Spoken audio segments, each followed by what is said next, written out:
3-8-2026 ಬೆಳಗ್ಗೆ 8 ಗಂಟೆಯವರೆಗಿನ ಕರ್ನಾಟಕದ ಹವಾಮಾನ ಮುನ್ಸೂಚನೆ. ಕಾಸರಗೋಡು ಸೇರಿದಂತೆ ರಾಜ್ಯದ ಕರಾವಳಿ ಜಿಲ್ಲೆಗಳಲ್ಲಿ ಬಿಟ್ಟು ಬಿಟ್ಟು ಸಾಮಾನ್ಯ ಮಳೆಯ ಮುನ್ಸೂಚನೆ ಇದೆ.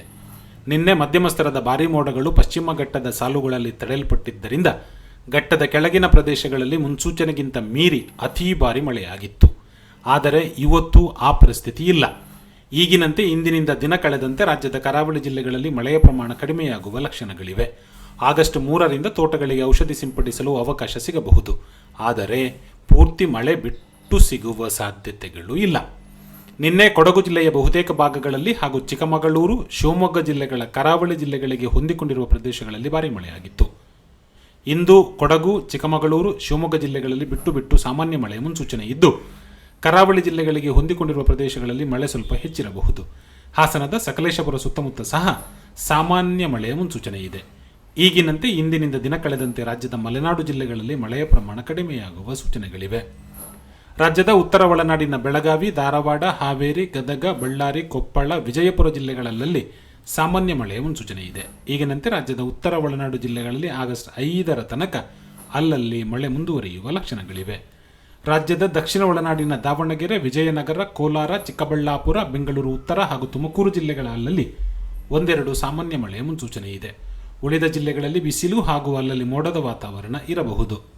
ಈಗಿನಂತೆ ರಾಜ್ಯದ ದಕ್ಷಿಣ ಒಳನಾಡು ಜಿಲ್ಲೆಗಳಲ್ಲಿ ಆಗಸ್ಟ್ 9ರ ತನಕ ಅಲ್ಲಲ್ಲಿ ಸಾಮಾನ್ಯ ಮಳೆಯ ಮುನ್ಸೂಚನೆ ಇದೆ. ಬಂಗಾಳಕೊಲ್ಲಿಯ ಶ್ರೀಲಂಕಾ ಪೂರ್ವ ಕರಾವಳಿಯಲ್ಲಿ ಆಗಸ್ಟ್ 4ರಂದು ಉಂಟಾಗುವ ಸಣ್ಣ ಪ್ರಮಾಣದ ತಿರುಗುವಿಕೆಯು ಅಷ್ಟೇನು ಪರಿಣಾಮ ಬೀರುವ ಸಾಧ್ಯತೆಗಳು ಕಾಣಿಸುತ್ತಿಲ್ಲ. ಹಾಗೂ ಆಗಸ್ಟ್ 7ರಂದು ದಕ್ಷಿಣ ಸುಮಾತ್ರ ದ್ವೀಪದ ಬಳಿ ಉಂಟಾಗಲಿರುವ ವಾಯುಭಾರ ಕುಸಿತದ ಪರಿಣಾಮದಿಂದ ಮುಂಗಾರು ದುರ್ಬಲವಾಗುವ ಸಾಧ್ಯತೆಗಳಿವೆ. ಈ ಮಾಹಿತಿಯನ್ನು ಕೊಟ್ಟವರು ಸಾಯಿ ಶೇಖರ್ ಕರಿಕ್ಕಳ. 3-8-2026 ಬೆಳಗ್ಗೆ 8 ಗಂಟೆಯವರೆಗಿನ ಕರ್ನಾಟಕದ ಹವಾಮಾನ ಮುನ್ಸೂಚನೆ.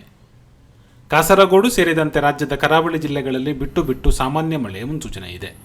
ನಿನ್ನೆ ಮಧ್ಯಮ ಸ್ತರದ ಭಾರೀ ಮೋಡಗಳು ಪಶ್ಚಿಮ ಘಟ್ಟದ ಸಾಲುಗಳಲ್ಲಿ ತಡೆಯಲ್ಪಟ್ಟಿದ್ದರಿಂದ ಘಟ್ಟದ ಕೆಳಗಿನ ಪ್ರದೇಶಗಳಲ್ಲಿ ಮುನ್ಸೂಚನೆಗಿಂತ ಮೀರಿ ಅತೀ ಭಾರಿ ಮಳೆಯಾಗಿತ್ತು. ಆದರೆ ಇವತ್ತು ಆ ಪರಿಸ್ಥಿತಿ ಇಲ್ಲ.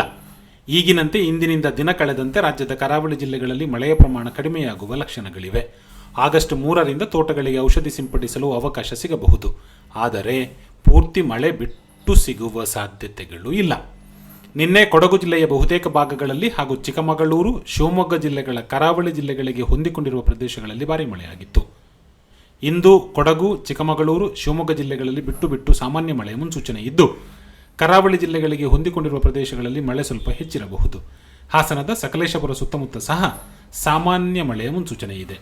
ಈಗಿನಂತೆ ಇಂದಿನಿಂದ ದಿನ ಕಳೆದಂತೆ ರಾಜ್ಯದ ಮಲೆನಾಡು ಜಿಲ್ಲೆಗಳಲ್ಲಿ ಮಳೆಯ ಪ್ರಮಾಣ ಕಡಿಮೆಯಾಗುವ ಸೂಚನೆಗಳಿವೆ. ರಾಜ್ಯದ ಉತ್ತರ ಒಳನಾಡಿನ ಬೆಳಗಾವಿ, ಧಾರವಾಡ, ಹಾವೇರಿ, ಗದಗ, ಬಳ್ಳಾರಿ, ಕೊಪ್ಪಳ, ವಿಜಯಪುರ ಜಿಲ್ಲೆಗಳಲ್ಲಿ ಸಾಮಾನ್ಯ ಮಳೆಯ ಮುನ್ಸೂಚನೆ ಇದೆ. ಈಗಿನಂತೆ ರಾಜ್ಯದ ಉತ್ತರ ಒಳನಾಡು ಜಿಲ್ಲೆಗಳಲ್ಲಿ ಆಗಸ್ಟ್ 5ರ ತನಕ ಅಲ್ಲಲ್ಲಿ ಮಳೆ ಮುಂದುವರಿಯುವ ಲಕ್ಷಣಗಳಿವೆ. ರಾಜ್ಯದ ದಕ್ಷಿಣ ಒಳನಾಡಿನ ದಾವಣಗೆರೆ, ವಿಜಯನಗರ, ಕೋಲಾರ, ಚಿಕ್ಕಬಳ್ಳಾಪುರ, ಬೆಂಗಳೂರು ಉತ್ತರ ಹಾಗೂ ತುಮಕೂರು ಜಿಲ್ಲೆಗಳ ಅಲ್ಲಲ್ಲಿ ಒಂದೆರಡು ಸಾಮಾನ್ಯ ಮಳೆಯ ಮುನ್ಸೂಚನೆ ಇದೆ. ಉಳಿದ ಜಿಲ್ಲೆಗಳಲ್ಲಿ ಬಿಸಿಲು ಹಾಗೂ ಅಲ್ಲಲ್ಲಿ ಮೋಡದ ವಾತಾವರಣ ಇರಬಹುದು.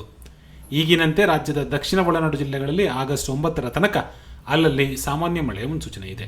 ಬಂಗಾಳಕೊಲ್ಲಿಯ ಶ್ರೀಲಂಕಾ ಪೂರ್ವ ಕರಾವಳಿಯಲ್ಲಿ ಆಗಸ್ಟ್ 4ರಂದು ಉಂಟಾಗುವ ಸಣ್ಣ ಪ್ರಮಾಣದ ತಿರುಗುವಿಕೆಯು ಅಷ್ಟೇನು ಪರಿಣಾಮ ಬೀರುವ ಸಾಧ್ಯತೆಗಳು ಕಾಣಿಸುತ್ತಿಲ್ಲ. ಹಾಗೂ ಆಗಸ್ಟ್ 7ರಂದು ದಕ್ಷಿಣ ಸುಮಾತ್ರ ದ್ವೀಪದ ಬಳಿ ಉಂಟಾಗಲಿರುವ ವಾಯುಭಾರ ಕುಸಿತದ ಪರಿಣಾಮದಿಂದ ಮುಂಗಾರು ದುರ್ಬಲವಾಗುವ ಸಾಧ್ಯತೆಗಳಿವೆ. ಈ ಮಾಹಿತಿಯನ್ನು ಕೊಟ್ಟವರು ಸಾಯಿ ಶೇಖರ್ ಕರಿಕ್ಕಳ.